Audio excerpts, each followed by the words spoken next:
చేది నాన్న, చిరాగ్గా ఉంది నీతో నడవాలంటేనే. బతకలేక బడి పంతులు అని పంతులు ఉద్యోగం చేస్తున్నావు. నీతో పాటు చదువుకున్న వాళ్ళందరూ మంచిగా ఉద్యోగాల్లో సెటిల్ అయ్యి మంచిగా సంపాదిస్తున్నారు. వాళ్ళ పిల్లలందరూ వెల్ సెటిల్డ్. మీకేమో చాలని జీతాలు. ఆ జీతాలతో మమ్మల్ని పెంచి పోషించలేక ఇగో ఇట్లా మధ్యతరగతి బతుకులు బతుకుతున్నాం. అంత చిరాగ్గా ఉంది. సార్ నమస్తే సార్. నేను సార్ మీ విద్యార్థి మీనాక్షిని. బాబు మా బాబే. బాబు మీరు ఎంత అదృష్టవంతులు. ఇట్లాంటి తండ్రి కడుపును పుట్టినందుకు చాలా గొప్పవారే. ఆ రోజు మీ నాన్నగారు మాకు చదువుతో పాటు గొప్ప సంస్కారం నేర్పించారు, గొప్ప విలువలు తెలియపరిచారు. కాబట్టే మేము ఈరోజు ఇంత స్థాయిలో ఉన్నాం బాబు. మాధవరావు గారండి, నమస్కారం సార్. మీరు అప్పుడు మీ స్కూల్ టైం అయిపోయిన తర్వాత మా బాబుకి లెక్కల ట్యూషన్ చెప్పారు సార్. ఇవాళ మా బాబు చాలా వృద్ధిలోకి వచ్చాడు సార్. బాగా డెవలప్ అయిపోయాడు సార్ మా బాబు. నమస్కారం సార్. బాబు మీ బాబా సార్? అవునమ్మా మా బాబు. బాబు ఇలాంటి తండ్రి కడుపులో పుట్టడం నీ అదృష్టం నాన్న. ఓకే సార్, నమస్తే సార్, వస్తాను. ఓకే.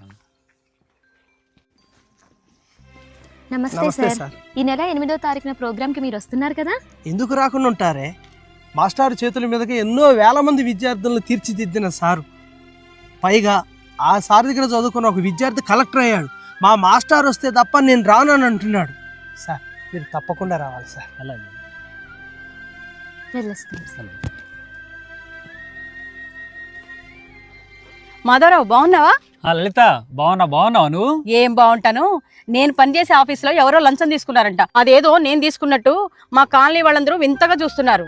నీ కెరియర్లో ఒక్క రిమార్కు లేదు, లంచాలు తీసుకున్న పేరు లేదు. గుణములో గొప్పవాడైన రాముడే చేతులెత్తి మొక్కే గురువు స్థానం మీది. దొంగలు దోచని ఆస్తిని విద్యార్థులకు అండగా అందించే మీరు నాకు స్నేహితులవటం నా అదృష్టం. తల్లిలో గురువు ఉంటారు, తండ్రిలో గురువు ఉంటారు, భార్యలో గురువు ఉంటారు, భర్తలో గురువు ఉంటారు, స్నేహితుల్లో గురువు ఉంటారు.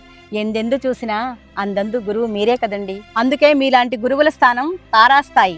ఇలాంటి తండ్రి కడుపులో పుట్టినందుకు నువ్వు చాలా అదృష్టవంతుడివి. వెళ్ళొస్తాను మాధవరావు. అలాగే. నాన్న నన్ను క్షమించండి నాన్న, నన్ను క్షమించండి నాన్న. గురువు యొక్క గొప్పతనం తెలుసుకోలేక తప్పుగా మాట్లాడి నన్ను క్షమించండి నాన్న, నన్ను క్షమించండి.